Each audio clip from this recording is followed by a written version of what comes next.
Bonsoir à toutes et à tous et bienvenue dans le Club Pancho. Ravi de vous retrouver pour parler cette fois-ci d'une victoire. Ça faisait quelques semaines que le gym n'avait pas remporté une rencontre.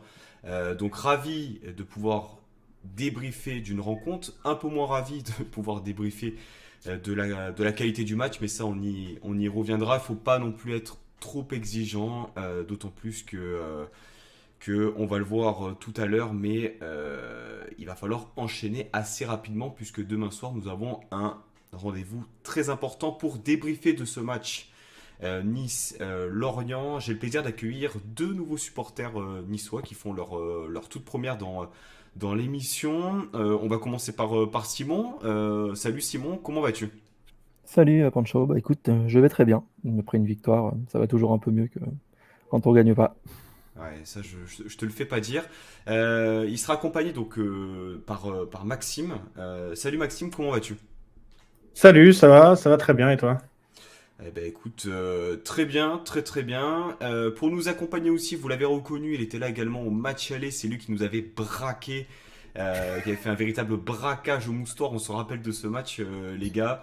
Euh, je ne sais pas comment on a pu perdre cette rencontre, Pierrot, mais cette fois-ci tu viens pour une défaite. Déjà, je vais te demander comment ça va. Bon, ça va, ça va. On se focalise plus sur le match de demain que sur la défaite d'avant-hier.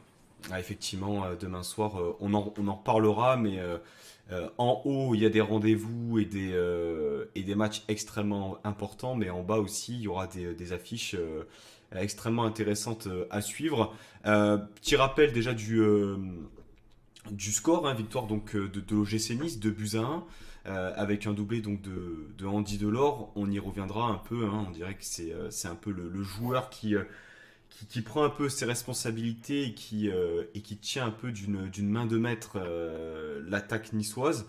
Déjà, messieurs, comme je vous l'ai dit en off, peut-être Maxime, un mot sur ce match-là, un peu, voilà, une impression, un sentiment que tu as eu à la suite de ce match-là. Dur, dur, hein. Je pense que c'est Ouais. le mot le plus adéquat. euh, Parce que la victoire est là, mais que ce fut laborieux, vraiment. Pour y arriver, on a encore attendu plus de 80 minutes et, euh, et on ne devrait pas avoir à subir ça, normalement.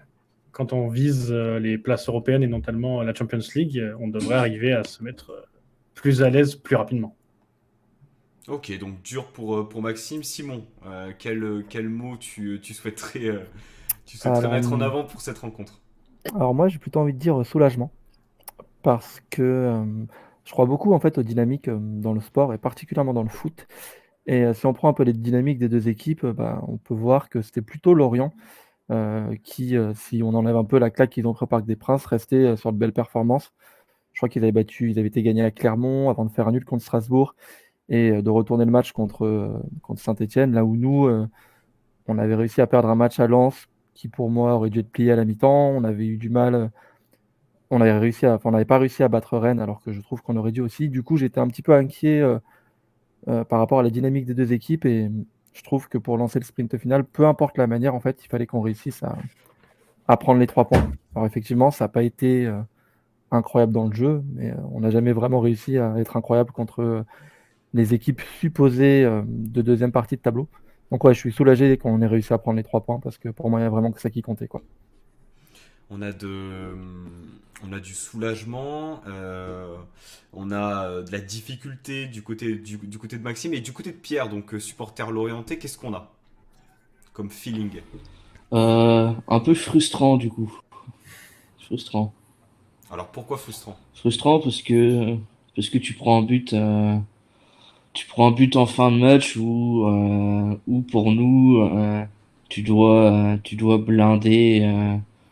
Tu tiens un match nul, t'arrives t'es en difficulté à l'extérieur, tu dois aller chercher ce point à Nice et tu prends un super but de Delors qui est un peu notre bête noire depuis 2 ans. Il s'est rattrapé un peu de son match aller où il avait raté un peu l'immanquable. Je ne sais pas si vous vous rappelez Aussi. de cette occasion au Moustoir. C'était quand même quelque chose. Euh, Messieurs, ben, on parle de Delors, Maxime. Moi, j'aimerais quand même qu'on mette un peu du respect sur Andy Delors. Non, mais parce que on connaissait la qualité du joueur avant qu'il signe à Nice. C'est quand même incroyable avec le recul qu'on a en tant que supporter de faire signer un des meilleurs buteurs du championnat français. Il n'y a rien à dire là-dessus. Mais on a vu quand même certains supporters qui étaient un peu, on va dire, méfiants quant à la mentalité du joueur. Voilà, qui mettait en avant le fait que des fois ça s'était mal terminé avec ses clubs, etc. Et que c'était peut-être pas forcément le joueur qu'il fallait à Nice. Aujourd'hui, on est quasiment en fin de saison. Euh, Dans le sprint final, comme on l'a dit en introduction, c'est pour l'instant le seul des dernières semaines par rapport aux joueurs offensifs, enfin, en tout cas l'impression que ça donne, qui tire un peu son épingle du jeu, Maxime. Oui, tout à fait. Après, on va dire que notre offensif, en ce moment, quand on n'a pas Guéry, qui est déjà un élément essentiel, quand Guéry ne marque pas, et que Dolberg, on sait les difficultés qu'il a quand il n'est pas beaucoup servi, déjà, il reste pratiquement plus que lui. Nos ailiers, Kluivert, il n'est pas souvent là. Enfin, récemment, il s'est un peu refait mal, il a été expulsé. Donc, c'est vrai qu'il était un peu tout seul à la barre de l'attaque. Et beaucoup de supporters, avec la culture de l'instant, évidemment, c'est normal, hein, on réagit à chaud après chaque match. Il a loupé, il a réussi. C'est vrai que Dolberg nous a habitués à Montpellier à être plus un tueur devant le but que ce qu'on a eu l'occasion de voir quand il est arrivé, principalement. Parce qu'il a loupé des face-à-face, pas mal, pour un joueur de sa trempe. Donc il a été beaucoup décrié chez les supporters. Après, quand il a mis son but à Paris, ça a un peu changé. Je trouve que c'est vraiment, comme a dit Simon, sa dynamique a un peu évolué. Il est un peu revenu, ça lui a mis du baume au cœur. Et puis c'est un mec qui vit de ça. C'est un mec qui vit des tensions, c'est un mec qui vit de... Quand il y a beaucoup de gens contre lui, il aime faire taire les gens. C'est son caractère. Et je pense que effectivement, là en ce moment, avec toutes les difficultés de l'attaque, c'est la personne qui, avec sa hargne, avec son gabarit aussi, parce que c'est un bulldozer, hein, le mec, il arrive à récupérer des ballons, ce que les autres ne font pas en ce moment, et à les porter vers l'avant et à enfin marquer un but de la tête aussi, ce qu'il avait du mal à faire. Effectivement, sans doute un des meilleurs joueurs de tête, du moins offensivement, du championnat.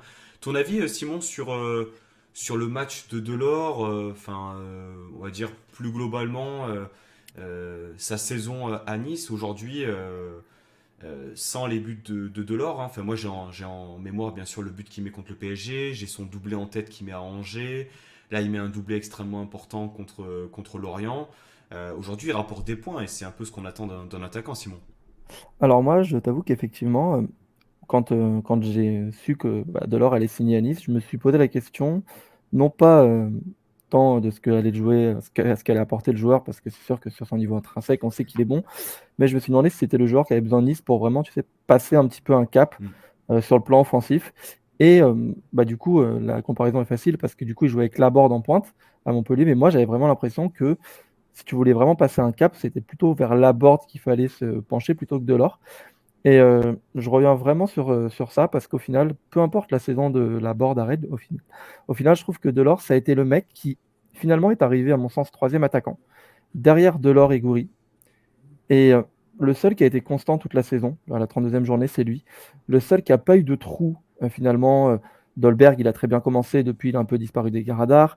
Goury, depuis son doublé à Metz, ou je ne sais plus s'il a mis un doublé, mais depuis son but à Metz, il est plus trop là. Et le seul qui est là tout le temps, 10 matchs sans ouais, but une ni dizaine passe de. Il a décisive, marqué hein. en Coupe de France, mais Ouais.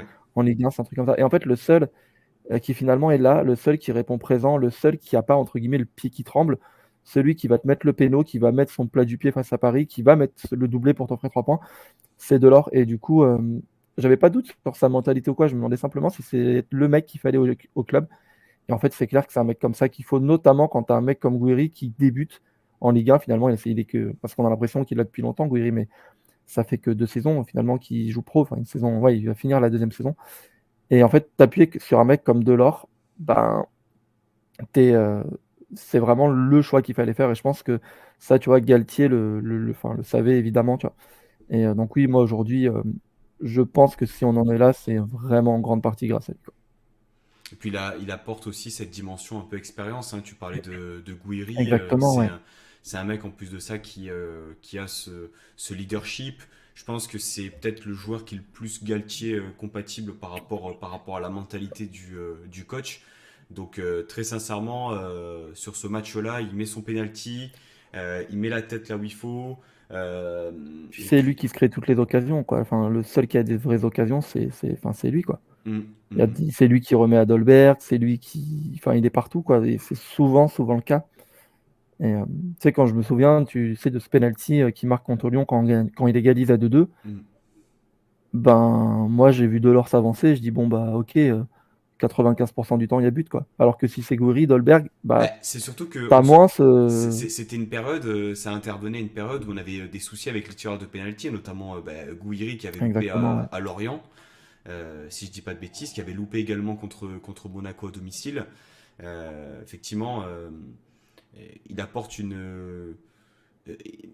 j'allais dire une complémentarité, mais pas vraiment, mais il apporte en fait ouais, son profil unique, je pense, son côté insouciant aussi, de n'importe quelle situation, tenter une frappe.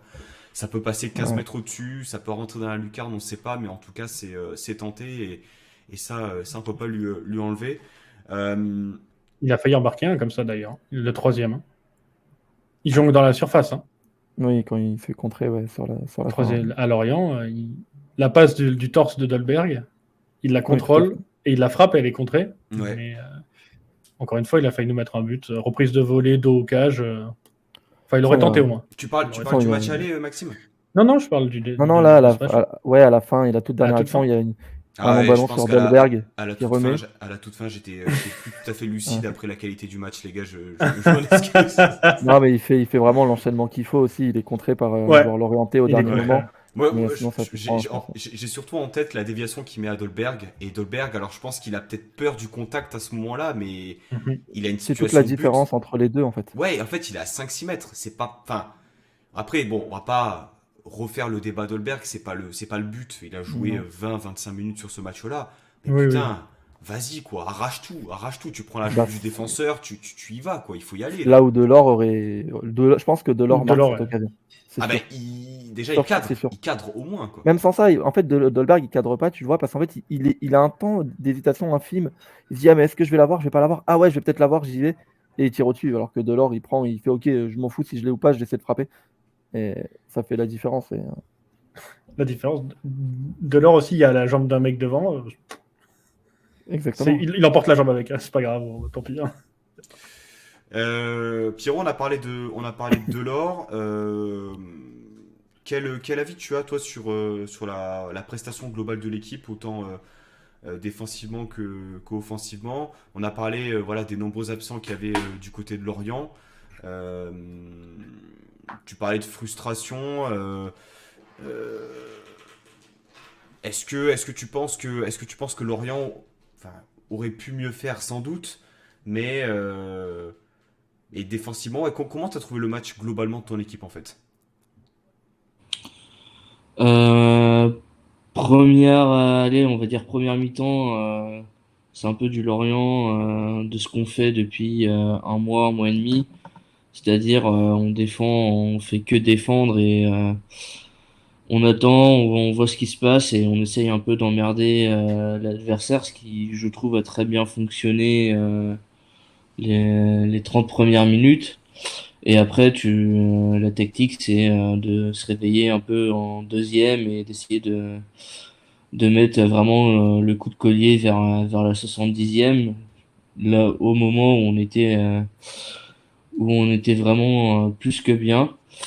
Après, pour moi, quand j'ai vu la composition d'équipe avec les absents qu'on avait, franchement, je m'attendais à rien et je m'attendais à une boulette de Moritz Jens. Bon, ça a pas loupé. Il a causé un penalty, donc chaque match il nous fait une catastrophe. Donc je m'attendais à qu'il en fasse une pendant ce match-là et ça a pas loupé. Ah, Après, c'est dommage sur la fin de faire de la air défense. Tu laisses Dolberg centrer, Delors il est tout seul, le gardien il est aux fraises. Bon, on avait un peu lâché le match, j'ai l'impression.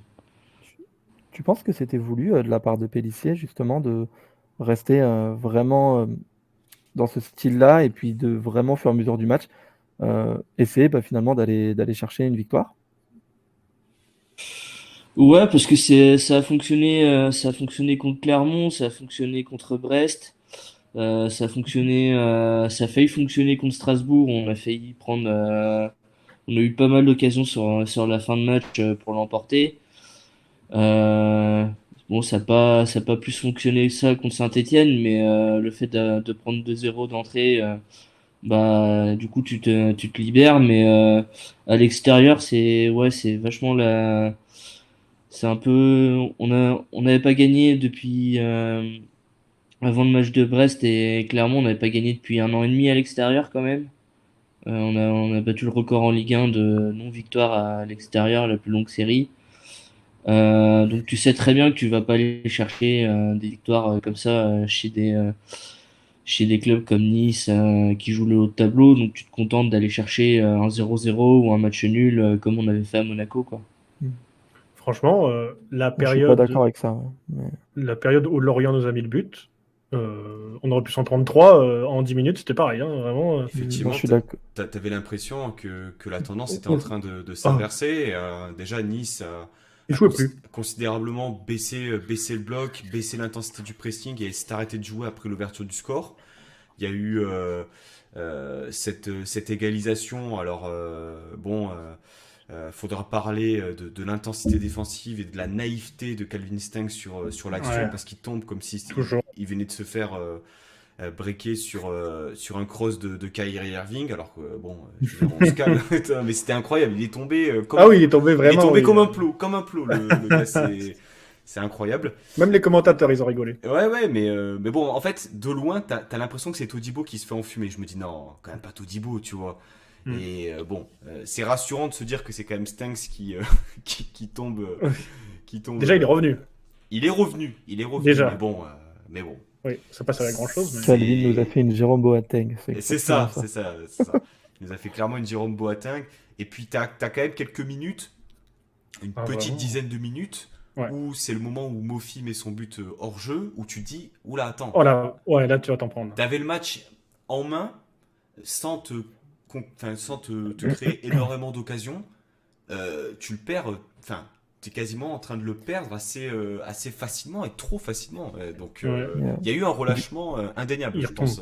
Du coup, pour Pancho et Pierre qui suit un peu plus le club, vous trouvez pas que ce match il ressemble vraiment étrangement au match de Rennes, où on fait une première mi-temps qui, somme toute, est quand même loin d'être mauvaise, même si on a eu du mal à se créer des occasions. On a quand même le ballon et ça se passe plutôt bien. L'adversaire est pas dangereux. On ouvre la marque. Je sais pas pourquoi on se dit bon bah on a ouvert la marque, on a fait le plus dur, on s'arrête de jouer. Et derrière, on prend des vagues, on concède l'égalisation. Et bah, l'adversaire, parce que Lorient, ils ont l'occasion de marquer, Rennes, ils ont l'occasion de marquer. On réussit à les gagner en fin de match contre Lorient, mais j'ai l'impression d'avoir vu les deux mêmes matchs, moi. Je sais pas ce que vous en dites, mais Je te laisse répondre peut-être, Maxime. Bah, honnêtement, c'est ce qu'on voit pratiquement depuis le début de la saison. Souvent, soit l'équipe joue une mi-temps, et qu'une mi-temps, parce qu'après le reste, c'est pas important. Soit, après l'égalisation, ils s'endorment. Et combien de fois, comme Angers, comme plein de matchs, où on marque à la 90e, enfin, comme on est une des meilleures équipes après la 75e, comme Lyon, là, c'est eux qui sont endormis, hein, pour le coup, mais on s'est endormi pendant 15 minutes, on s'en réveille les 20 dernières. Cette équipe a vraiment un problème. Je pense que c'est de leadership, d'expérience, enfin, il doit y avoir un problème mental. un problème mental. Après, très souvent après une égalisation, on ne perd pas. C'était la stat qui était revenue de chez Amazon, des commentateurs. Effectivement, quand on mène le score, il y a très très peu de chances qu'on perde, mais souvent on se fait revenir et c'est dur et on ne plante pas ce deuxième but ou ce troisième, ça dépend le score. On ne le plante jamais. C'est pas possible. Ils n'y arrivent pas. C'est vrai qu'ils Se mettre à sont l'abri. rares sont les matchs où on a pu être tranquille après en menant 2-0 et en se disant ok, c'est fini, on a gagné quoi. Alors après, l'émotion est là. Hein. Moi, chaque fois qu'il marque un but à la 90e, je pleure de joie, je saute partout, je suis très heureux. Mais les matchs comme en début de saison, où on en plante 4 à Lille et 4 à Bordeaux, bon, En fait, ça, c'est- enfin, je me permets de te couper. Ouais, Je bien pense sûr. qu'on a beaucoup trop parlé de ces matchs-là. Ouais. C'est-à-dire que effectivement, c'est un peu une référence dans comment dire, dans le fait d'être offensif, de marquer des buts, de ne pas en encaisser. Mais rappelez-vous quand même que c'était un début de saison, que je Oui. pense qu'à ce moment-là, on était Mm. peut-être en sur-régime et on faisait face à des groupes qui étaient en grande difficulté. Puis on Donc marquait à Lille, chaque action. ouais, c'est ça. Et puis on avait plus de réussite, effectivement, Simon, tu le soulignes bien. Bordeaux, bon, ils sont pas du tout sortis Ouais, bon. de la panade, mais Lille, c'est quand même bien mieux qu'en début de Oui. saison. Effectivement, alors c'est peut-être des matchs références, mais je suis assez d'accord pour dire que des victoires comme ça, 2-1, pas à l'arrache, mais qui se jouent un peu sur des petits détails, force mentale aussi, il faut aussi le dire, hein. Mais ce match-là, moi, me fait surtout penser à Nice-Nantes, à domicile, où tu ouvres le score. Alors, contre Nantes, tu te procures quand même plus d'occasions. Oui. Tu te fais égaliser contre le cours du jeu un peu sur le coup franc de Giroto. Et Ouais, sur un éclair. 45e. Ouais, un truc comme ça. Et sur un éclair Mhm. de Thuram. Thuram, tu mets ce but, Ouais. mais en deuxième mi-temps, du moins, sans te procurer énormément d'occasions. Ce Mhm. match-là m'a plutôt fait penser à celui-ci où, sans vraiment convaincre, parce que, bon, après, qu'est-ce qu'on met derrière la notion de convaincre dans le football, hein. Là, c'est subjectif et Oui. c'est propre à chacun, les gars, bon, c'était une victoire, je pense, à la Galtier cette saison. C'était une victoire à la Galtier. Oui, voilà. Et elle fait du bien parce qu'elle intervient à la 32e journée. Elle fait du bien parce qu'elle intervient juste avant le match de Ouais, Monaco, qui va, je pense, donner un max de confiance, que ce soit mathématiquement pour le classement et surtout en termes de confiance, parce que gagner lors d'un derby, ça met toujours bien. Donc, cette victoire, elle te lance effectivement le sprint final quoi. et Donc, puis de toute façon, on a besoin de faire une série. Si tu veux terminer haut et pourquoi pas terminer dans les trois, hein, parce que c'est encore jouable, Mhm. tu te dois de faire une série. Alex nous dit, donc là je pense que tu parles des matchs de Bordeaux et de Lille, c'est les seuls matchs où on a été constant de bout en bout. Je rajouterais peut-être Brest à domicile et Paris à domicile aussi en championnat, qui sont pour moi dans l'idée que je me fais Oui. de Brest, notre oui. club, Ouais. des matchs où tu es consistant et constant en fait, c'est-à-dire du début à la fin. Oui. Tu es en bonne gestion des temps faibles, mais tu concrétises aussi les temps forts. Honnêtement, tu peux prendre les matchs contre Paris. Dans pas le même registre de maîtrise, mais ta défense est solide. Bah, les attaquants parisiens, à part les 30 minutes où Mbappé rentre au deuxième match, où ça commence à être compliqué, mais sinon, Di Maria, Messi, ils sont tous passés. Là, c'était un exemple de maîtrise défensif vraiment parfaite. Genre, ils t'inquiètent pas. Et quelques actions où ils t'inquiètent, ils sont durs à placer, tu les as mis en difficulté. Donc, dans un autre registre, parce que les matchs qu'on a cités, c'est des matchs où vraiment, contre Brest, contre Lille, tout ça, c'est des matchs où tu as dominé sur l'offensif et la patte Galtier sur la défensive, pardon, les matchs de Paris sont des références aussi bien quand tu n'as pas peur.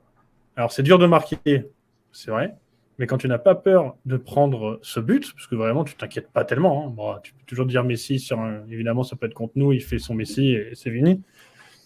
Mais sinon, que ce soit en coupe, où tu joues le jeu jusqu'au bout, parce que là, tu cherches même pas à marquer le but, hein, on se mente pas, et le match qu'on gagne contre Delors, avec Delors, pardon, euh, c'est des masterclass défensifs. Hein. Genre Paris n'existe pas avec la qualité qu'ils ont.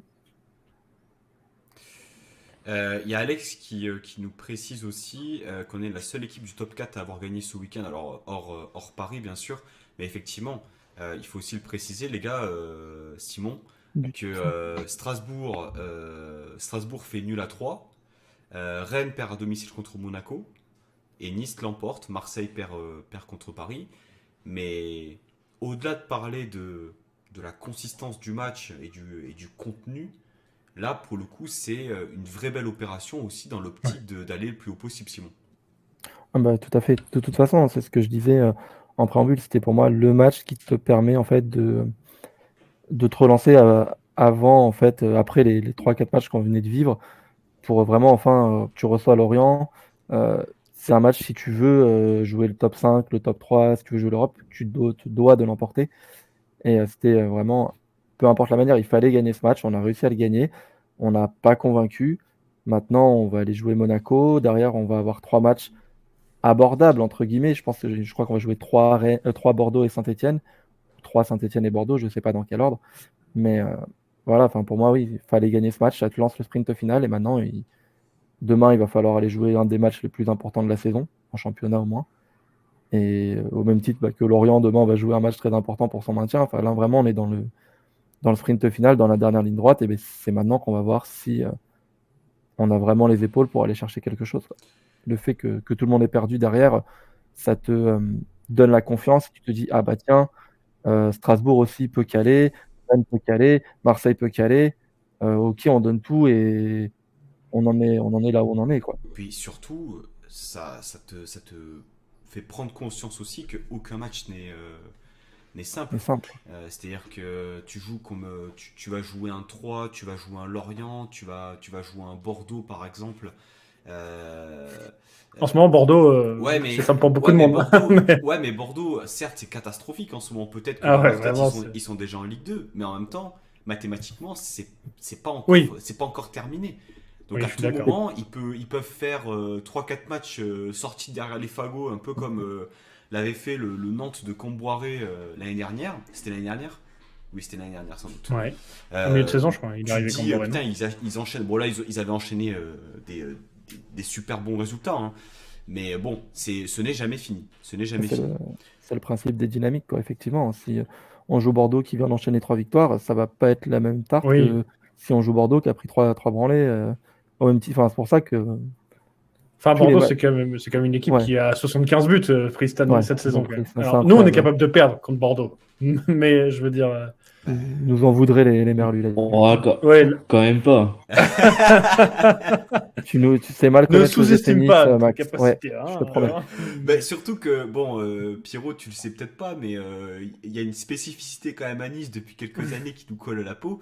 C'est qu'on est Voilà. spécialiste Ah pour si, relancer. ah si, je le vois souvent, vous faites, l'année dernière, je crois que c'est vous qui perdez 2 fois contre À Dijon, Dijon, quoi. Ouais, tout à C'est c'est fait. ça. Dijon 2 fois. C'est Ils ont nous. gagné 3 matchs dans la Ouais, saison. On a deux contre Nice. ils ont gagné 3 matchs dans la saison Et et c'est des nous. 3 matchs, C'est ils nous. gagnent 2 fois contre vous. Donc, Et ouais. Scandaleux.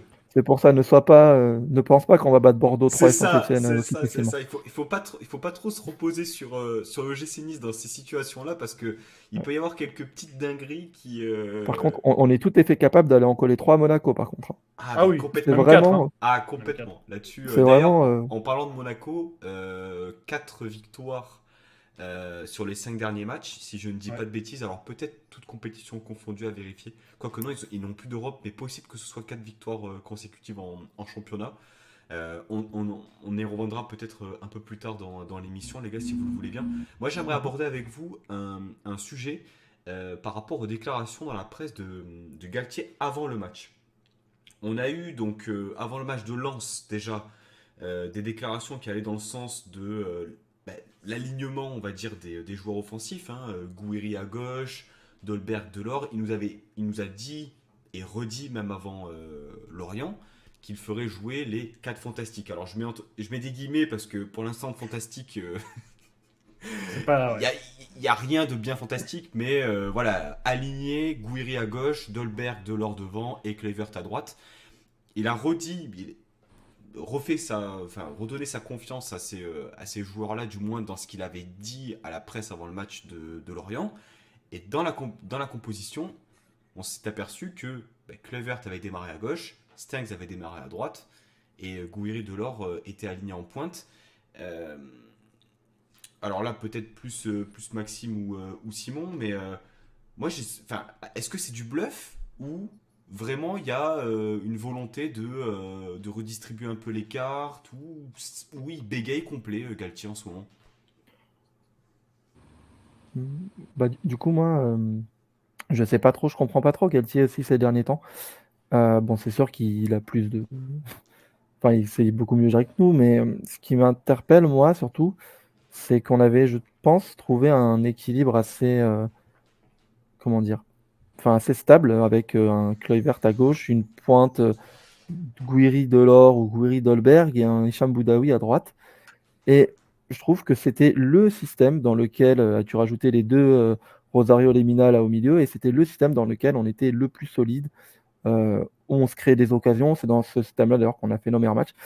Et moi, j'avoue que j'ai pas compris effectivement quand Galtier, je crois que c'est avant Lens qui dit qu'effectivement il va commencer avec, ou après, je sais plus, qui va faire jouer les Avant quatre et après, je crois, hein. Alors avant et peut-être après, c'est à possible, ouais. vérifier, mais Mm. Non, mais je crois que tu as Oui, raison. Je crois que c'est oui, avant. oui, oui.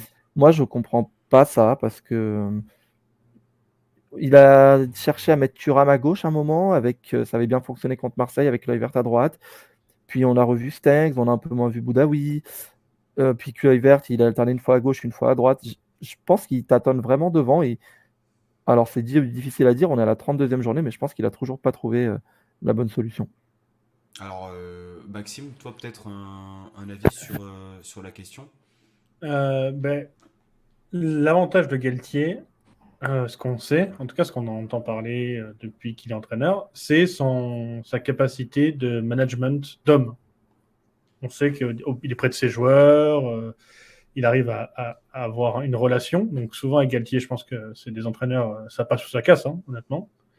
Mais c'est vrai que je pense qu'on a comme on a la grosse disette offensive, je pense que lui-même a commencé à douter de la capacité de sa formation. Comme il veut pas lâcher son 4-4-2, et pas de problème, le but, c'est pas la formation de base, mais c'est comment on l'anime. Donc moi, j'entends très bien hein, que tes joueurs ils se déplacent comme ils veulent sur un terrain, il n'y a pas de problème.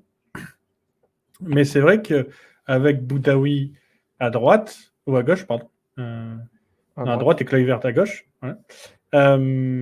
T'étais plus solide parce qu'il mettait un milieu de plus, l'équivalent à Lille de son Renato Sanchez, comme ils aimaient bien le comparer. C'est un peu l'homme à tout faire que Galtier essaie de trouver ici, qui peut attaquer, mais qui est assez défensif quand même. Et comme les trois autres, déjà il a perdu Kluivert depuis quelques matchs, enfin il avait perdu Kluivert, et que les deux de devant qui s'étaient reassumés depuis la disette de l'or, donc Dolberg et Gouiri, qui avaient repris un petit peu depuis janvier-février, qui avaient repris un petit peu leur place quand il a vu que les trois ne fonctionnaient pas ensemble. Là, il a vu que ça marchait plus. Ça marchait plus, donc je pense qu'il a eu un doute, lui aussi, avec sa formation de base. Il a dit avec Stengs, Lemina, Stengs, qui ne jouait pas, pardon, Rosario Lemina et Hicham, c'était un peu trop défensif, donc je pense que c'est pour ça, c'est les derniers matchs où on marque pas de but, je pense que ça le frustre aussi d'avoir une aussi grande qualité chez ses joueurs comme Casper, hein, il aime bien. Alors, ce qui me frustre moi, enfin, si je peux donner mon avis, si vous me donnez l'autorisation de donner mon avis, les gars. Allez, on accepte. C'est que en fait, vous regardez un peu les postes et la concurrence qu'il y a eu depuis le début de saison. Que ce soit devant, sur les côtés, ça n'a jamais été le meilleur qu'à jouer. Ça a toujours été le moins pire. les moins pires dans la dynamique du moment. Et surtout devant, on l'a vu avec Delors, un moment en fin d'année qui passe un peu au travers. Dolberg qui avait fait un bon début, ensuite qui a eu différentes complications. Bon, Gouiri qui a passé aussi 2-3 matchs sur le banc.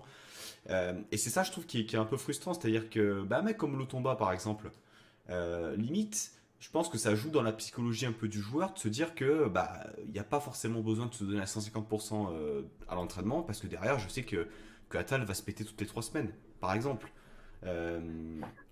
À savoir qu'en sélection, en plus, Lotomba est de l'autre côté et il s'en sort vraiment pas mal. Hein.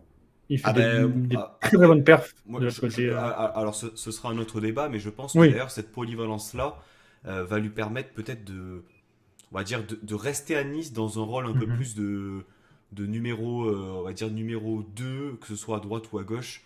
Parce que c'est vrai qu'il a quand même, je trouve, sur cette saison, peut-être plus de références à gauche. J'ai Oui, en mémoire ce match à Rennes, où il avait été très très bon. Simon, tu paraissais pas forcément d'accord par rapport. Enfin, je t'ai vu un peu faire nom de la tête. Euh, Sur l'Otamba? Bah, je sais pas, sur Non, ce que non, au je... contraire, non, non, je suis plutôt sur ce d'accord que je avec. viens de dire. Non, non, non, pardon, je suis plutôt d'accord avec toi dans le sens où, non, l'Otamba, effectivement, que lui puisse se dire, bah, de toute façon, vu qu'il y a Attal qui joue un match sur 8 devant, j'ai pas forcément l'obligation de me dépasser. Ça, je suis OK. Par contre, bah, tu vois, sur le plan offensif, au final, j'ai l'impression qu'on n'a pas vraiment un mec qui s'est vraiment dit, bah voilà, on sait que notre milieu gauche c'est lui et ça bougera plus. Il y a eu Kluivert un petit peu, mais ça a été moins bien. Du coup, on a vu Thuram à gauche, puis Kluivert est repassé à droite. Sauf qu'à un moment, bah, c'était Boudaoui à droite, on l'a plus vu. Il y a Stengs qui est encore un peu frêle pour la Ligue 1, mais en fait, j'ai l'impression que personne s'impose réellement dans cette équipe. Le seul qui s'est un peu imposé, c'est bah, Gouiri. Et finalement, on voit bien que bah, depuis ces matchs, bah, même lui, il a son passage à vide et j'ai l'impression que, je- en fait, peu importe qui on va mettre, on va toujours galérer à avoir tout le monde au même niveau en même temps. Ouais, C'est-à-dire c'est que vrai. ah oui, oui, ça, C'est, c'est c'est si on sûr. a un- un tel en forme, ce ne sera pas l'autre. Ça a été trop On- rare. Ça a été trop rare. Ça a été, ouais, ça a dû arriver Ça a été une ou deux épisodique. fois. Ouais. Vous avez parlé de Boudaoui, alors c'est un thème que je souhaitais aborder avec vous. Très bonne rentrée d'Hicham Boudaoui. Ouais, clairement. Alors, il y a une stat qui avait circulé par rapport au match de Boudaoui joué avec Nice, du moins quand il avait été titulaire. Je crois qu'il y a un certain nombre de pourcentage de victoires. Enfin, en Ouais, gros, c'est Plus de 75%, ouais. voilà. 77, ouais. Alors, c'est vrai que il avait un peu disparu parce que bah, nous, en tout cas, on ne comprenait pas pourquoi il était aligné à ce poste-là. Ouais. Néanmoins, euh, avec cette rentrée-là, est-ce que déjà dans un premier temps et à court terme, est-ce que vous le voyez déjà titulaire à Monaco, les gars? Moi, j'espère. J'espère qu'il va l'être et qu'il va l'être jusqu'à la fin de la saison. Mais ce n'est que mon point de vue. Le problème qu'on a, c'est que le milieu est fourni de bons joueurs, et on n'a que 2 places. Parce que même si donc Galtier nous dit que l'offensive, ça change en fonction des placements des joueurs, etc., l'animation, il reste à droite. Je veux dire, il reste sur un côté, malgré tout ce qu'on peut nous dire. Et on voit que, effectivement, c'est comme on dit dans le chat, que face à Marseille, où on a fait un espèce de 4-3-3, si on pouvait rajouter de la densité au milieu, peut-être que ça marcherait mieux. Et Boudaoui pourrait être cet homme comme Claude Maurice, qui malheureusement Mais a tu perdu vois, complètement son poste. vas-y, Oui. vas-y, pardon. Voilà, Claude Maurice qui a perdu son poste. Je pense que Boudaoui, oui, avec un rôle un peu plus offensif, un peu plus centré, aurait vraiment, vraiment, vraiment beaucoup de qualité à revendre, parce que techniquement, on le voit encore, hein, le petit pont à la fin. C'est un mec qui, dans les derniers instants, va avoir un peu toute proportion gardée avec Dembélé, qui va arriver à faire la petite touche pour se mettre bien, pour bien centrer, pour bien se placer. Et ça nous manque Attends, de cette création. Dembélé, Ousmane, Ousmane, ouais. Hicham Boudaoui? oui, sur la fin, tu vois, je te parle pas en général, hein, parce que son jeu est plus défensif. Mais quand il attaque et qu'il porte Ouais. le ballon jusque Il dans peut la se surface disponible. adverse, il a souvent ce petit dribble en plus efficace qui sert à le remettre sur son bon pied, à dépasser l'adversaire, comme du coup face à Lorient, on l'a vu, avec sa petite touche, faire le petit pont et rentrer dans la surface avec le ballon. C'est cette technique-là qui nous apporterait à créer plus devant. Moi, j'ai beaucoup aimé son entrée parce il a apporté de la verticalité. Il a Tout à vraiment fait. pris énormément d'espace et vraiment il avait envie quoi. Il avait envie. Il est à l'origine de plusieurs situations. Il provoque un coup franc à 25-30 mètres. Euh, Effectivement, je pense que ça c'est pas forcément l'aider que de le mettre sur un côté, mais tu le disais bien. Enfin, vous le disiez bien les gars. Ça va être l'animation aussi qu'on va avoir dans ce milieu de terrain là avec pourquoi pas un Lotomba un peu plus offensif qui prend le couloir et qui du coup libère un peu plus l'axe avec Boudaoui. Euh, Mais on verra en tout cas pour la titularisation contre Monaco. Moi aussi, je suis plutôt partisan pour Mhm. l'aligner, même dans l'équilibre. Stengs, je ne l'ai pas trouvé minable. Très sincèrement, on sent voilà, que ça ronronne. Voilà, on sent qu'il lui faut Oui, du temps. Je pense qu'on pourra véritablement se donner un avis définitif sur le joueur à la saison prochaine. Il faut cette année de transition pour être au top l'année prochaine. Mais Boudaoui voilà, apporte justement peut-être ce volume de jeu, cette verticalité, moins technique forcément, mais je pense très sincèrement qu'il apportera contre Monaco. Euh, Pierrot, on va parler un peu de Lorient, tu en parlais tout à l'heure. Hein. Le défenseur central Jens, qui avait été expulsé lors du match aller, si je ne m'abuse, Ouais. qui jouait à Lausanne, pour le coup, avec Evan Guessant l'année dernière, pour la petite histoire. Effectivement, j'ai regardé un peu voilà, les tweetos l'orienté, et il se fait complètement défoncer par rapport à sa prestation. Alors, il est clair que le penalty, il a défendu d'une manière, on va dire, extrêmement, naïve. extrêmement naïve, pour ne pas dire, À, pour ne à pas la, dire à la plus. Stengs, il a défendu. C'est ça, exactement. Euh, Est-ce que c'est vraiment un problème purement avec ce joueur ou c'est défensivement que Lorient a du mal? Déjà, l'alignement à 3 derrière par rapport au match de Saint-Etienne, c'était une nouveauté par rapport au dispositif, Pierre? Ouais, alors déjà, je vais commencer par dire que oui, cette titularisation est un problème, car on a pris pas mal de points et gagné des matchs quand il n'était pas là. Et quand il est là, on perd systématiquement tous les matchs où il est impliqué dans la moitié qu'on encaisse lors de ces matchs-là. Donc pour moi, oui, c'est un problème. Un peu surpris de la défense à 3 puisqu'on ne l'avait pas revu depuis au moins le mois de décembre. C'est fait aussi parce qu'on a eu beaucoup d'absents au milieu de terrain. On a Lemoine qui revient tout juste de blessure. On avait Enzo Lefebvre qui était pas là. Euh, donc je pense que et puis enfin concrètement on venait clairement pas pour gagner. On venait juste faire un match nul. Et le problème, c'est on avait très peu d'offensifs. Koné était incertain toute la semaine. Il a joué un peu, mais bon, c'était pas trop ça. Et derrière, on a Lorienté qui était là, qui a fait son match sur un exploit individuel. Mais sinon, après, nos autres joueurs sont soit à l'infirmerie, soit trop jeunes et inexpérimentés pour ce genre de match, je trouve. Je trouve que c'était pas une si mauvaise idée de partir à 3 au final sur la première mi-temps. Mais bon, après, je pense que un seul joueur, si Laporte n'était pas blessé, tu vois, et que Jens n'était pas dans le 11, je pense qu'on aurait réussi à tenir le nul. Ok, ok, ok. Il y a une question d'ailleurs dans le chat, savoir si l'Orienté serait toujours au club la saison prochaine. La semaine prochaine déjà. Je pense que c'est la La saison semaine prochaine. prochaine, Je je pense que pense c'est que la oui. saison. Non, il va partir. La saison prochaine, ouais, je sais pas du tout, honnêtement. Il sort de 3 saisons chez nous. Bon, après, la première, il était en prêt, mais il sort de 2 saisons en Ligue 1. Il fait quand même 2 saisons plutôt correctes, même s'il y a encore un peu de déchets. Après, c'est sûr, il y a du monde à la porte. Apparemment, il y avait des clubs anglais au mercato hivernal, mais bon, après, les rumeurs, Ouais. ouais, ça reste des Ouais. rumeurs. Mais forcément, quand tu te démarques un peu, tu t'attires l'œil des gens. Après, devant, en Pirelli, on a que lui et Stéphane Dira qui est blessé un match, enfin qui est blessé, qui joue 30 minutes, il est blessé 10 matchs. Il nous a fait beaucoup de mal, lui, C'est je me con. souviens. Youssef Attal, tu veux dire? Je Ouais, comprends c'est pas. con. Ouais, c'est un peu, c'est notre Youssef Attal à nous, si vous voulez.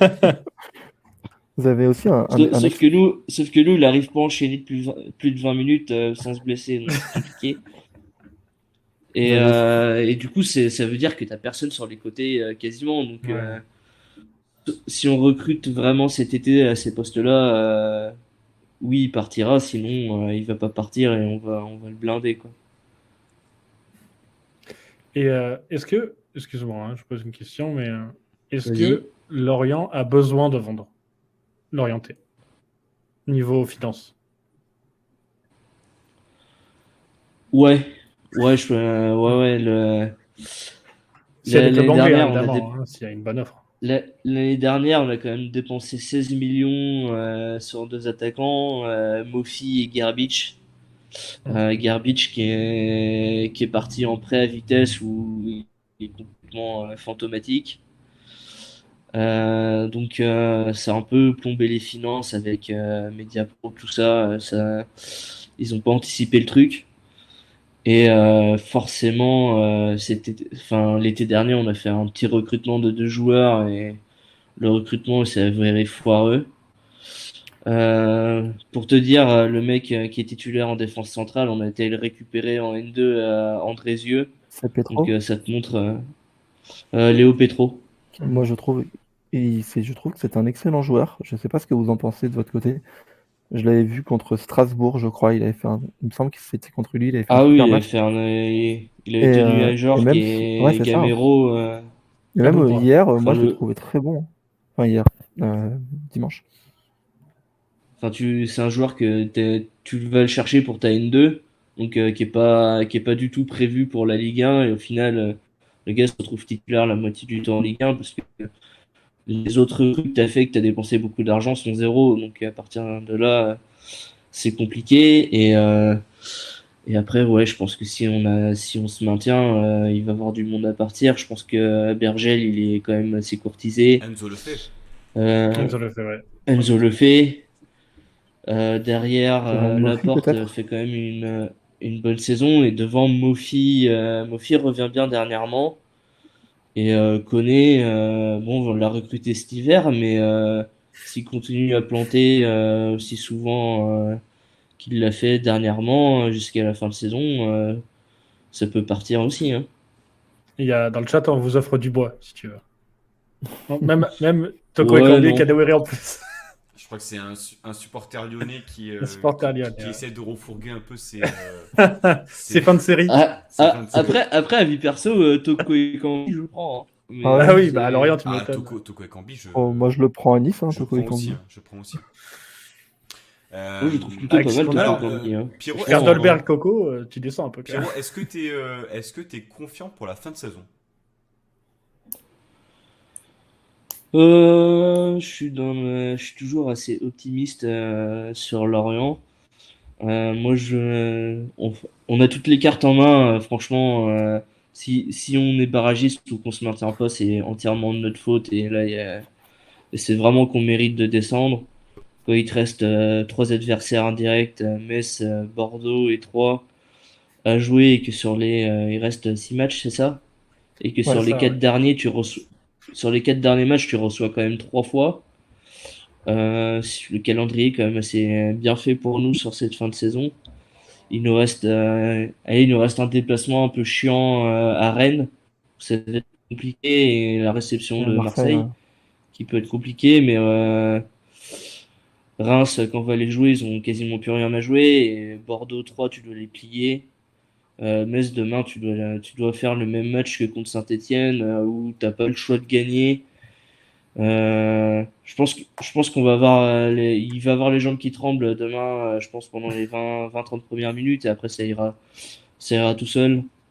Enfin, j'espère parce que la dernière fois qu'on allait à Metz, en un quart d'heure, on prenait déjà quasiment 3-0, donc voilà. Mais si demain tu gagnes, t'enterres Metz quasiment définitivement et tu évites les 2 spots directement relégables et tu t'assures au minimum de place de barragiste. Donc moi à l'heure actuelle, même barragiste, je signe vu par là où on est passé, quoi. Oui, c'est ça. Et après. puis, ouais, vas-y, Ouais, Simon, non, vas-y, excuse-moi. vas-y. Non, non, vas-y, je Non, t'en prie. non, bah du coup, je disais que, enfin, je voulais dire que je sais pas ce que vous en pensez, mais quand on a vu les équipes, entre guillemets, qui jouent le maintien jouer contre Nice, moi, je trouve que c'est Lorient, l'équipe qui a eu, enfin, qui joue le mieux et qui a le plus de qualité, tant technique et tactique, mais aussi individuelle pour s'en sortir. par rapport à des équipes comme, même si ça avait été dur, Clermont, des équipes comme Troyes, comme Bordeaux, Metz. Je vois pas pourquoi vous maintiendrez pas, quoi. Franchement. Oui, après, enfin, je regarde les matchs des autres aussi. Je vois enfin, Bordeaux et Metz, pour moi, ça reviendra pas, mais tu sais, on sait jamais. Tu vois, Bordeaux, ils sont capables de peut-être gagner un match qui peuvent leur permettre de revenir, ou si demain Metz ils gagnent contre nous, ils reviennent C'est à, vrai. enfin, il y aura encore un petit écart, mais ils reviennent pas loin, quoi. Donc, faut vraiment, sur les 6 derniers matchs, t'as 3 adversaires directs, les trois, tu dois les taper, et puis c'est tout, quoi. Il y a pas, Mais y a pas 36 000 solutions, ce qui te, et tu dois aller ouais. chercher ton maintien par toi-même. Ouais, clairement. Oui, mais après, Comment? ce qui est rassurant aussi, je pense, dans la situation de Lorient, même si, sait-on jamais, la saison n'est pas terminée, c'est que tu as Metz et Bordeaux qui sont, c'est des cadavres. Enfin, je veux dire, faut dire ce qui est aussi. Tu le dis si bien, si tu gagnes contre Metz, tu es, je pense, au pire barragiste. Et quand on voit Ah oui, oui, oui, tu t'assures la place de barragiste quasiment. statistiquement, je crois que depuis le retour des barrages, ça a toujours été un club de Ligue 1 Ouais.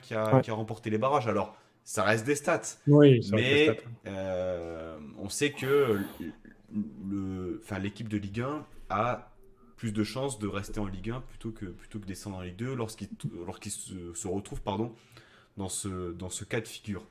Euh, du moins, je pense que effectivement, ça parlait de Clermont. Alors, ouais, Clermont, je trouve que ça joue au foot, du moins contre Nice.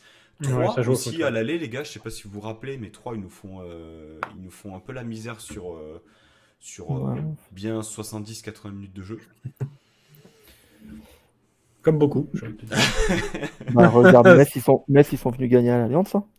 Ouais. Ouais, mais ça c'était. Enfin, tu vois, je trouve que limite, tu vois, quand tu gagnes à Clermont, tu gagnes sur deux exploits de Gouiri, mais dans le jeu, tu te fais quand même manger. Ouais. Clermont, enfin Metz à domicile, tu perds, mais tu dois jamais perdre ce match. Non, jamais. Évidemment que ça s'équilibre. C'est bon. C'est Bah, clairement, ça joue souvent bien, mais ça se fait souvent avoir aussi derrière. Ouais, Oui. c'est le Moi, problème. Ouais. je me rappelle contre eux, j'étais au match à Clermont. Honnêtement, les 60 premières minutes, ils nous défoncent totalement dans le jeu. Pourtant, on leur met 10 minutes après, on leur met 2-0, quoi. Donc, ça joue très très bien, mais derrière, c'est le fait qu'ils ont perdu Utonji, ça les fragilise, ça a fragilisé leur défense, et c'est de plus en plus compliqué pour eux, je trouve. Ouais, c'est effectivement. assez juste, ouais. Messieurs, je voulais dire en off, moi j'aimerais qu'on parle d'un joueur, d'une performance qui est un peu passée inaperçue, je trouve. Enfin, trop inaperçue pour moi, du moins. Parce que c'est vrai il se faisait un peu défoncer lorsqu'il jouait en défense centrale. Il y a eu quand même beaucoup de mieux en défenseur droit, mais le match de Danny Luc, les gars, le match de la charnière même, en l'absence de Dante, j'ai été extrêmement rassuré, je pense, de voir que Todibo a pu et a su prendre cette dimension un peu de leader, chose que peut-être on pouvait un peu lui reprocher, même s'il fait une saison géniale. Euh, Pas su prendre un peu ce leadership à la place du commandanté. Quelle analyse vous avez justement sur ce match de Danny Luc et de la défense, on va dire, de manière générale? Euh, Bah, de la défense, c'est dur. Parce que comme pour Benitez, il n'y a pas eu tant de choses que ça à faire, surtout en première mi-temps. Et, et au moment où il fallait faire des choses, bah, le but qu'on prend, il dit super, enfin, tu peux pas y faire grand-chose. À partir du moment où Stengs il disparaît, de toute façon, il Ah, tire, but entre les jambes. juste, je me permets de te couper. Pour moi, Mhm. il n'est pas exempt de tout reproche, Benitez sur le but. Benitez, moi, je suis d'accord avec ça aussi. Enfin, Entre les jambes, c'est dur quand même. non, mais entre les jambes, mais Ouais. justement, dans la situation où tu es, tu Mhm. dois.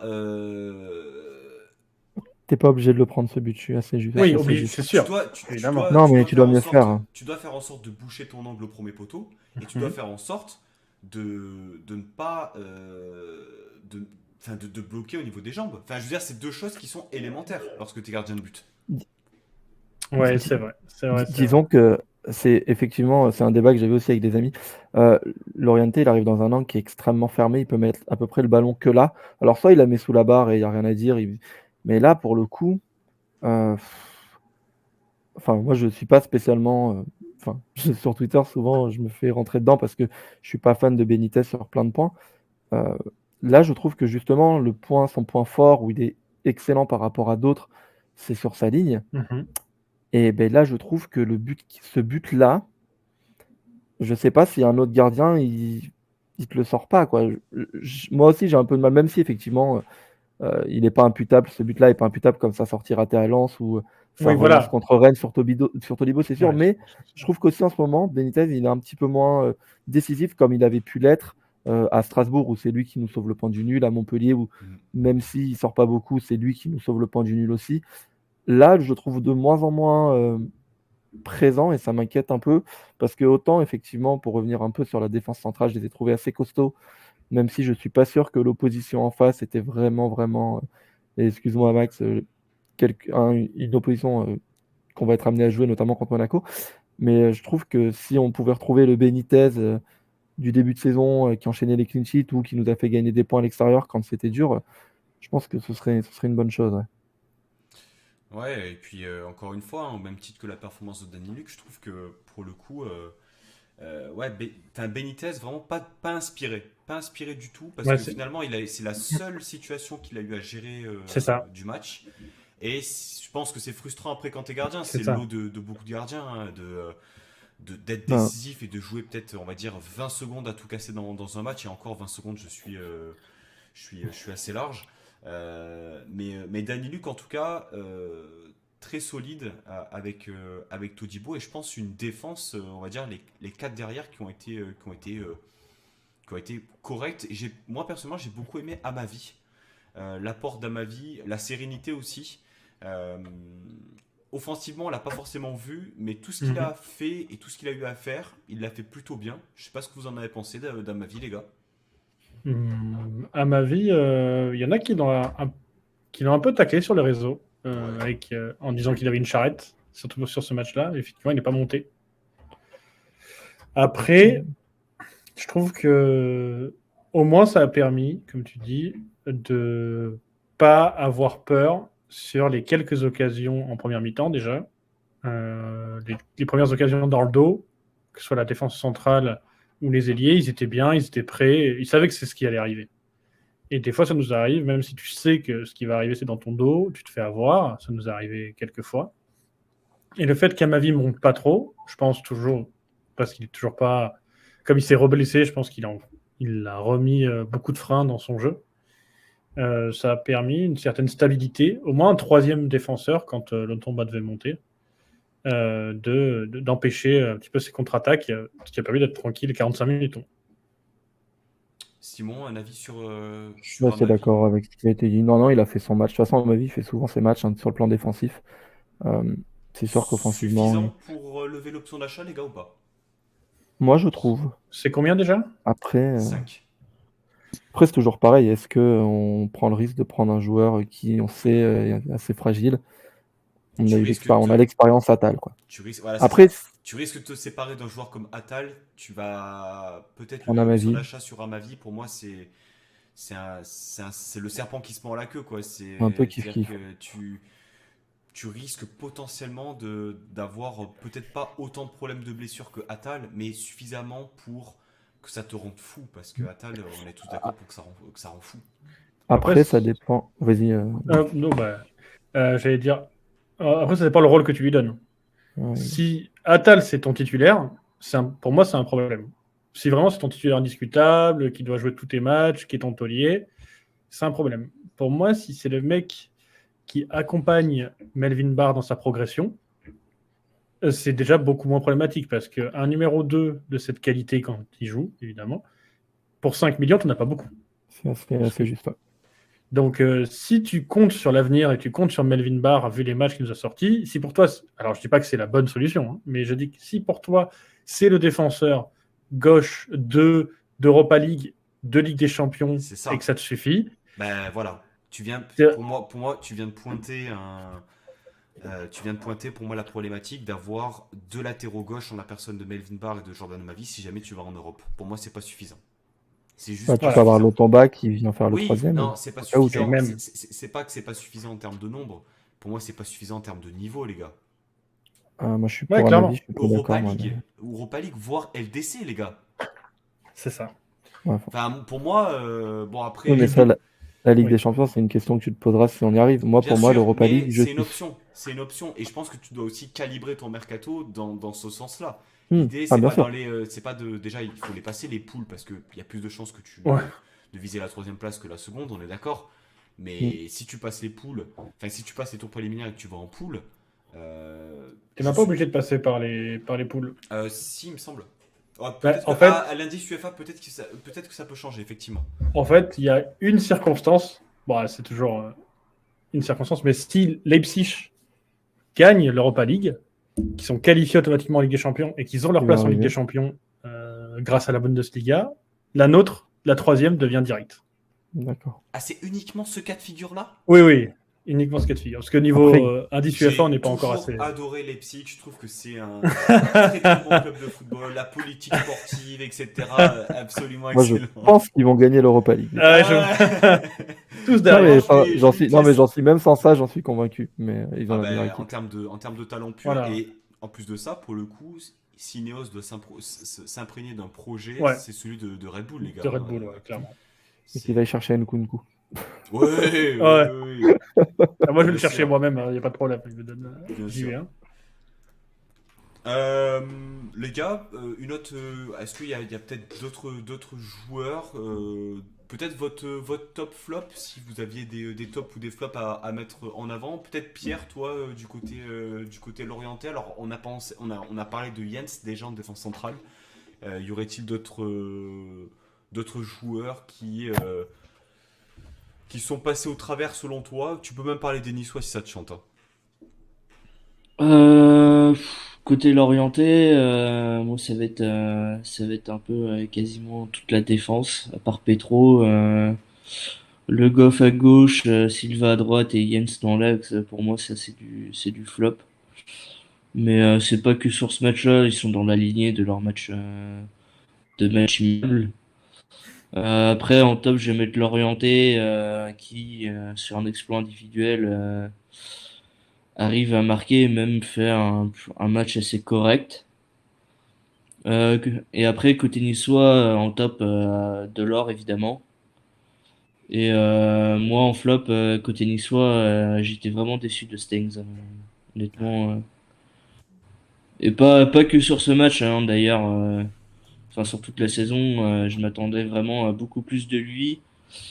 Et, euh, et j'attends.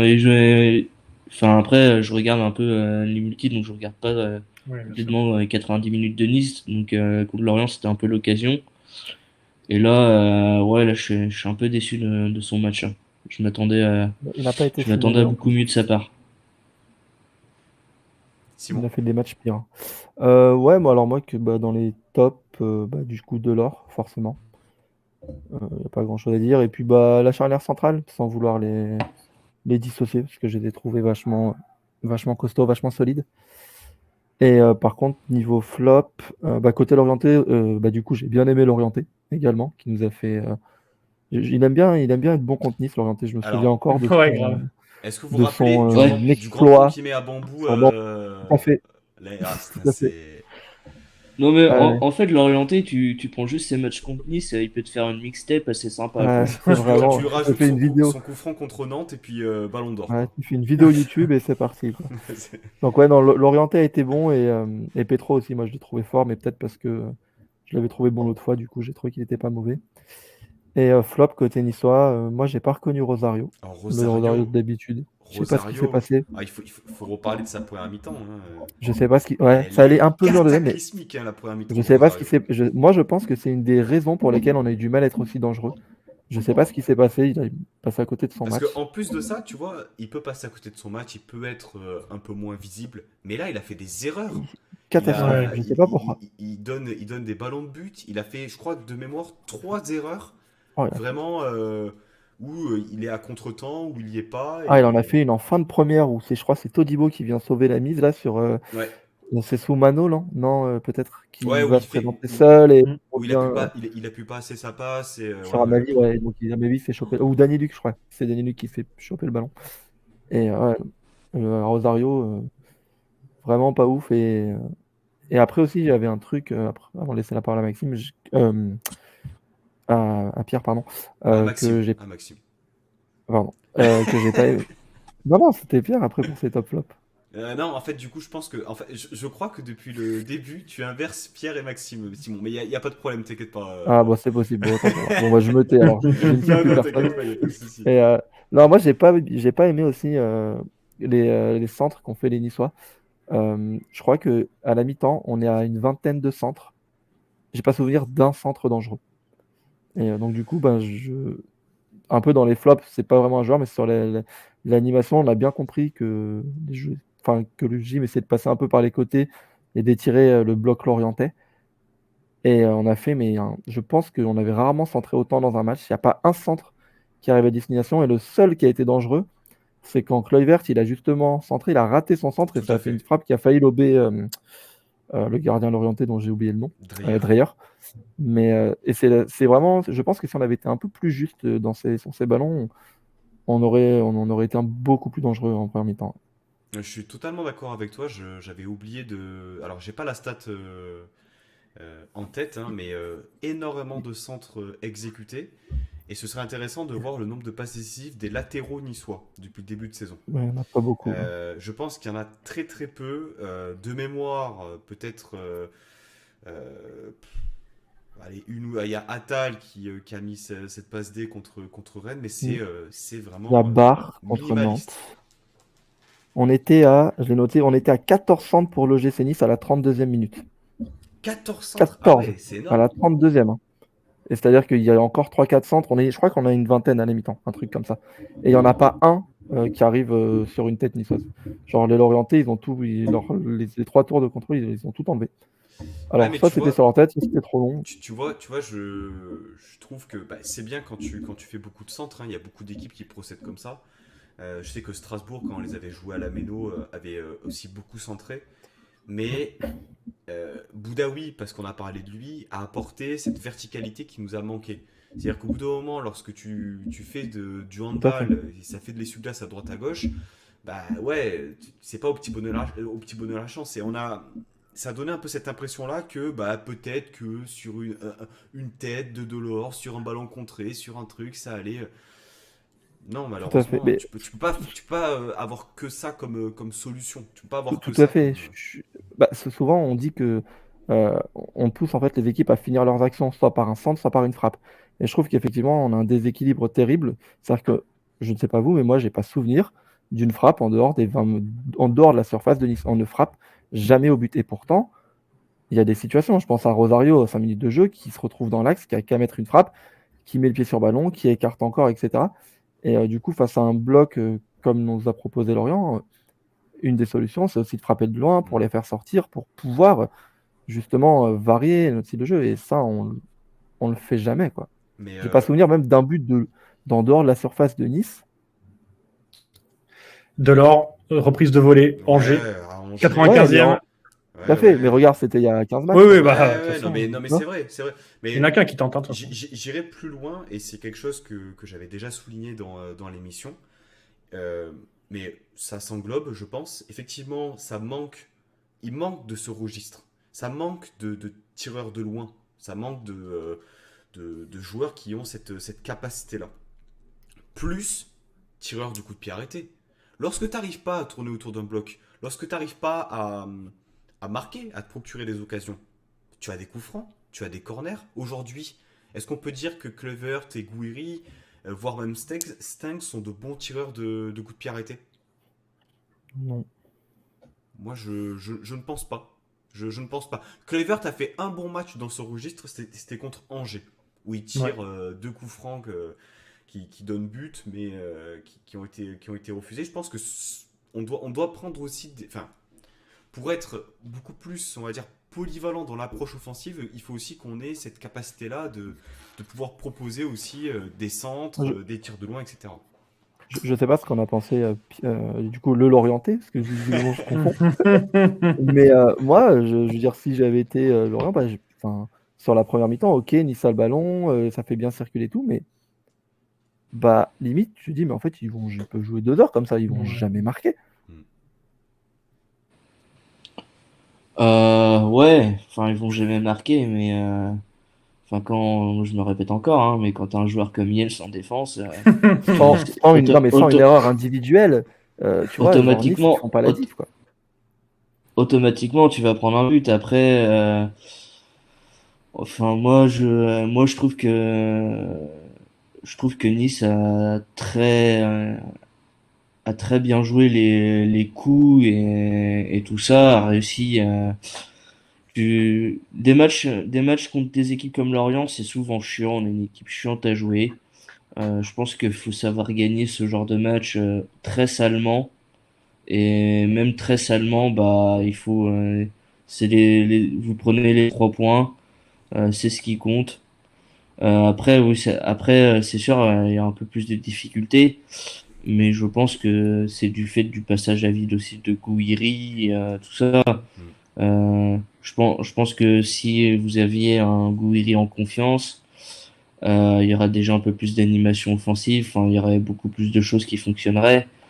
Et pareil, pareil pour les ailiers. Donc, je pense que, je pense que si vous prenez trois très bons points, même si elle est pas là, ces matchs-là, faut les gagner quand ils arrivent.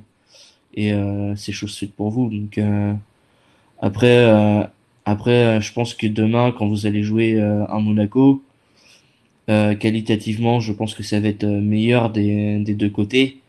Tu vas te motiver plus lors d'un derby, tout ça, et tu vas avoir plus d'occasions parce que en face, ça se découvre pas mal et que ça va jouer, que contre nous, où tu auras, avec une défense à 3 tu es obligé d'aller chercher 36 000 centres pour aller marquer, quoi. Ouais, c'est Heureusement qu'on vrai. joue à Enfin, domicile. ouais, D'ailleurs, d'ailleurs, petite mention spéciale au centre de Dolberg. Moi, je trouve magnifique l'exécution. Elle est impeccable. bah, Toi, c'est vrai, on l'a pas souligné et tu fais bien de le faire. Mm. Merci Pierrot, parce que Dolberg, en plus de ça, on va dire, est dans une période où il se fait pas mal chahuter, disons, sur les réseaux, hein, comme à peu près depuis le début de saison. Et surtout, c'est un registre dans lequel on l'attendait pas forcément, parce Mm. que c'est pas du tout un centreur. C'est un profil d'attaquant qui reste essentiellement dans la surface de réparation. On aurait pu peut-être attendre un Delors des fois qui dézone un peu et qui peut se permettre des fois d'ajuster des centres, parce qu'il a une bonne qualité de pied. Mais Dolberg a envoyé vraiment ouais, une perle. un caviar. C'est vraiment un Un bijou, hein. caviar. Toute la Pour, frustration de ce joueur, quoi. Ah ouais, non mais on fera pas les comptes ce soir, parce que de Non, toute façon malheureusement. c'est trop Il y tôt, aurait je trop à pense. dire. C'est trop Il y a tôt trop parce à que dire. tu vois, Simon, je trouverai toujours que ça va être frustrant parce qu'il risque de partir à la fin de saison. Mais tu vois, si c'est le mec qui nous donne la Coupe de France, Tout est bah, pardonné. pas tout est pardonné, mais je me dis, putain, Ouais. le mec il part comme ça, tu vois. De toute façon, Euh, il va partir, c'est à peu près acté, hein, je je crois. pense, je pense. Mais moi, c'est vraiment, effectivement, si, moi, c'est un joueur que je pense enfin, moi, c'est un joueur que j'adore, je le trouve incroyable techniquement. C'est vraiment le mec pour qui je sais que je viens voir Nice des fois. Enfin, c'est le mec, je me dis, ok, je viens voir Dolberg jouer, comme on a pu dire, je viens voir Ben Arfa ou Balotelli, etc. Et c'est une frustration, mais terrible, que de le voir, de le voir être capable de faire ça et de derrière de passer à côté de tant de matchs, tant de rentrées, tant de choses. Moi, ce sera vraiment une grosse déception, même s'il nous donne la Coupe de France, et j'en rêve, hein, qu'il nous donne la Coupe de France. Mais je serais vraiment déçu de ne pas avoir pu tirer tout le potentiel Mm. qu'avait ce mec-là, quoi. Et j'espère Ouais. j'espère qu'un club pourra le tirer un peu à la manière de l'Ajax pour que on puisse enfin, moi, j'ai envie de le voir jouer, ce gars-là, tu vois, même s'il joue plus à Nice. Ouais, et puis je pense que, enfin, du moins, je lui souhaite de performer ailleurs. C'est tout ce qu'on peut lui souhaiter, je pense, à ce Jacques Esper Dolberg qui est, rappelons-le, le transfert le plus onéreux De de l'histoire. l'histoire de l'OGC Nice. Et ça, je pense que ça met pas bien aussi. C'était combien le montant? Une vingtaine de millions, je pense. Ouais, Vingt, 20, ouais. je crois. Ah ouais. Ouais, quand même. Voilà, voilà. Non, mais juste pour le rappeler, parce que c'est vrai que des fois, on se dit que. Mais plus gros Non. investissement de Nice. Hein. Et pourtant, on a eu Ben Arfa, Schneider et Balotelli. Mais on les a pas tous payés le même prix. Ouais, après, bon, le contexte était pas Oui. forcément le même, mais bon, tu te dis derrière que si tu mets 20 millions sur un joueur, t'as quand même. Voilà. T'as quand même Il a besoin fait la d'avoir première un saison. retour sur investissement que t'as pas forcément eu sur les saisons à Nice. Et bon, on verra la fin de saison, mais je pense qu'effectivement, on est tous d'accord Mhm. pour dire que son passage est insuffisant et extrêmement frustrant. Messieurs, je vous propose de passer au quiz.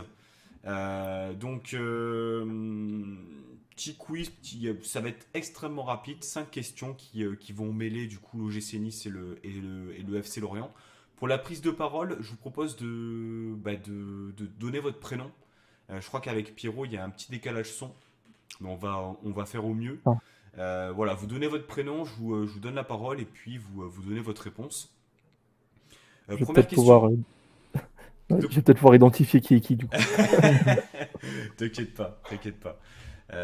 Première question, les gars. On est sur les confrontations entre Nice et Lorient. Ok. Je vais vous demander très rapidement l'issue du match de l'année dernière, le Nice-Lorient de l'année dernière. Combien il y avait eu? Pierre, Pierre, 2-2. 2-2. Magnifique. Bravo. J'aurais dit un. Un point pour Pierre. Alors, scénario du match, Pierrot, tu t'en rappelles ou je te la donne? Ah ouais, je pense on aurait pu vous en coller 10 sur ce match-là et Ah oui, je on me n'a même pas souviens. été capable de le Ah, faire. oui. Ah oui, je me souviens. Surtout que les gars, on Oh, mène Je crois, 2-0. on s'était On fait mène exploser. 2-0 sur ce On mène match. 2-0, ouais. je crois que c'est le match le plus frustrant que j'ai vécu de ces dernières années, honnêtement. Ah bah s'il y a 10-2 à la fin du match pour Lorient, c'est J'ai pareil. On s'était j'ai fait Rouge de oublié ce bambou. match-là. rouler dessus. Vraiment, on s'était fait rouler dessus. Et en plus, on marque tôt, il me semble. 18-34. Ouais, voilà, c'est ça. Les deux Ouais, buts, on voit, ouais, c'est Alors, le- ça va vous rouler. menez vite, hein. j'en profite pour dire à Maxime qu'il va de soi que lors du quiz, les recherches Oui, oui, Wikipédia oui. et autres transferts Non, marketing non, sont mais bien naturellement interdits. Hein. De toute façon, je vois qu'il y a. De toute façon, je vais passer vite. Mais je regarde là et rouge de bambou aussi. Ouais, à la fin du Robson match. Bambou a pris classique. après un rouge. Voilà. Que de bons souvenirs. Peut-être son seul palmarès à l'OGC Nice. Alors, question sur Marama Veirua.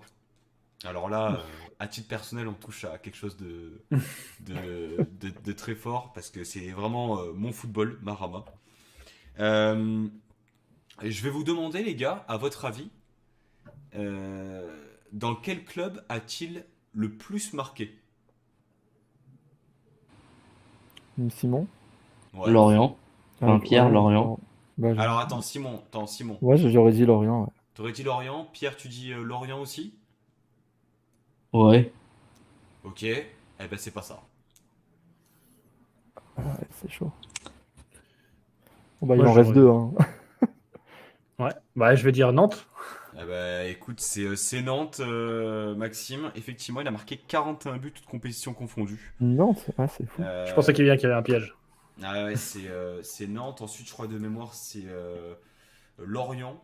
Et ensuite Voyons voir. Nice pour Marama. Mais qui a mis pas mal de passes décisives à Lorient. Peut-être même plus de passes D que de buts de mémoire. Après, on verra bien. Ouais, bah en même temps, il joue avec Saifi Les filles. la première saison et après il a eu Gamero à ses côtés. Donc, Ah, ça va être pas mal, ouais. Ouais, ça, c'était pas mal aussi. Oh, Troisième Rafik question, Saifi, messieurs, on cherche un joueur. Je vous donne son parcours et vous allez essayer de deviner de qui il s'agit. Niort, Lorient, Paris Saint-Germain, Olympique Nice. Lyon. Simon, j'allais. Christophe Jallet pour Simon, bien joué. Ouais, Lorient, ouais. Lyon, Nice, Amiens et retraite en 2020 pour Christophe Jallet. Un point pour tout le monde. Bien joué à tous.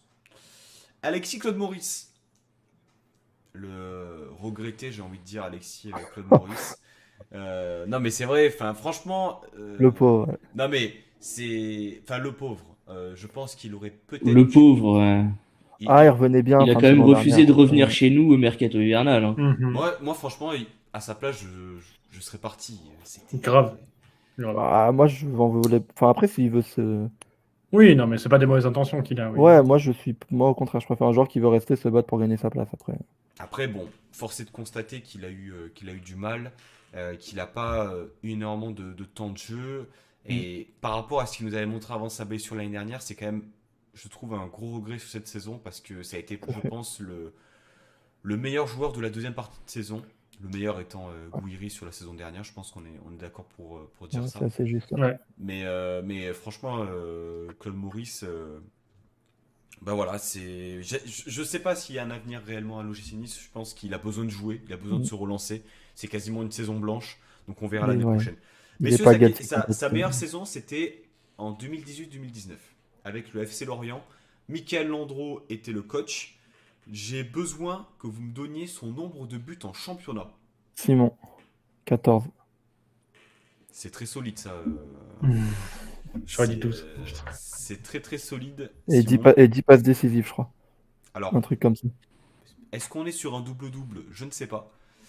Mais effectivement, il y a des passes décisives. Faudrait vérifier. Dernière question. Quel joueur fait faute sur Thuram sur le penalty? Ah, Pierrot. On te laisse On répondre. te la laisse, Bah, Moritz Jens. Hein. c'est une bonne réponse, Pierrot.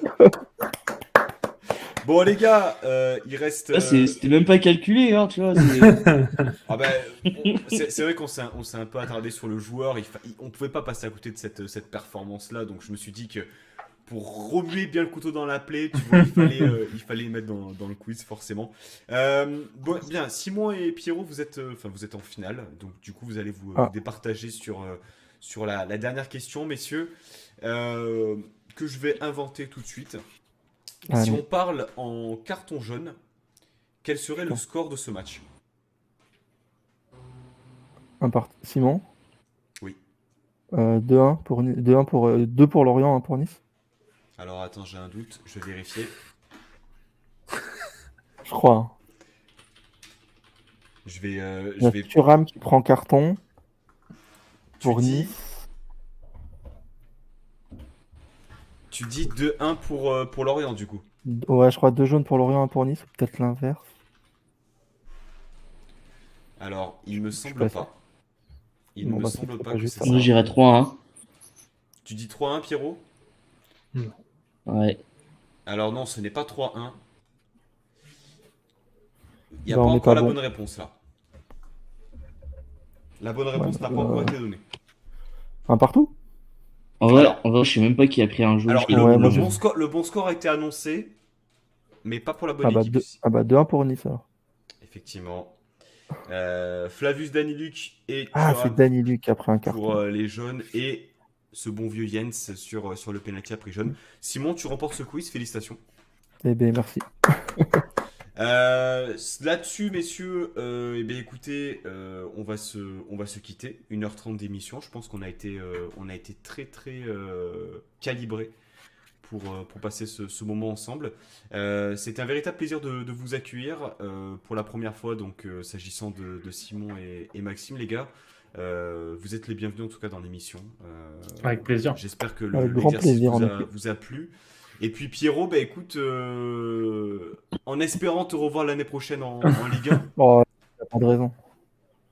On Oh, va suivre je le, pense, on va- je pense que on ça va- devrait. Ça devrait. on va suivre le FC Lorient avec beaucoup plus d'attention. On suivra effectivement le FC Lorient contre Les matchs de mercredi, ouais. contre En général. Voilà, deux victoires, une contre Monaco, une contre Metz, et c'est bon. Et ben, Alors, pour le coup, je vous annonce parce que je suis très très bon en pronostic. Victoire de Nice à Monaco avec plus de 4 buts dans le match. Oula. Je suis pas parieur. Faut Je suis aller pas du tout 3-2. parieur. Je tiens Faut à regarder vous la dire. cote chez Winamax. Hein. Non, Ça je doit suis être pas pas du mal, tout hein. parieur, mais je vous le dis. Football champagne. Victoire de Nice à Monaco. Défaite de Strasbourg à... Défaite de Rennes à À Rennes. Strasbourg. Nice 3e mercredi soir. Voilà, je vous le dis. Allez. Après, Let's go. voilà, si, J'accepte. voilà, bah, moi je vous le dis, je vous l'annonce, je vous l'annonce. Là, ça Mais est-ce bégaye qu'on un est peu sur- dans le chat, mais je vous le dis. Est-ce qu'on est sur une victoire, est-ce qu'on est sur une victoire lorientaise aussi? Oui, d'autant plus que j'ai vu que vous étiez peut-être au moins 12 000 pour l'instant, donc il va y avoir une grosse affluence sur ce match-là. Pierrot, tu me confirmes ça? Ouais, ouais. Je pense qu'on sera 13-14 000, un truc comme ça au final. Donc il n'y a pas Je de Ce qui est sais pas, raison. plutôt hein. pas mal pour un mercredi soir. Ouais, c'est Ouais, vrai, clairement. en milieu de semaine, on va pas se le cacher. Messieurs, je vous remercie pour votre participation. Ça a été un plaisir de faire cette émission avec vous. Demain soir, donc on va continuer à suivre notre cher Ligue 1 derby contre Monaco. On se retrouvera jeudi soir exceptionnellement pour débriefer de ce match. D'ici là, prenez soin de vous. Et puis, merci encore à tous les trois pour ce soir. Bonne soirée à tous et Issa Nissa. Bonne soirée. Bonne soirée. Salut!